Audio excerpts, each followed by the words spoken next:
In this presentation, we will explain the general principles of revocation, as well as the effect that marriage and divorce have on a will. Let's first consider the typical ways in which a will can be revoked. Usually, a will is revocable by the testator during his lifetime, provided he has testamentary capacity for revocation. This does not, however, apply in the case of mutual wills, which are complex and which impose a trust upon the testator's property, preventing him from revoking his will. Mutual wills are not considered further for the purpose of this course.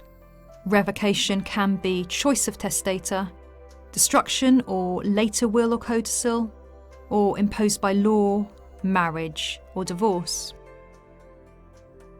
The first means of revocation for the purpose of this presentation is destruction.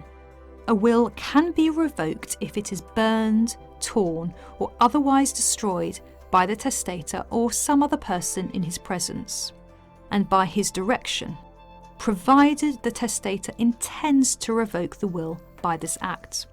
It is important to recognise that both the act of destruction and an intention to revoke are necessary.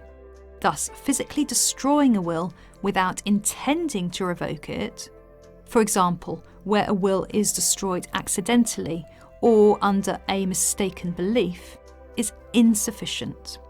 In addition, the mere act of writing the word revoked or cancelled across a will is insufficient for the purpose of revocation, as this does not amount to destruction.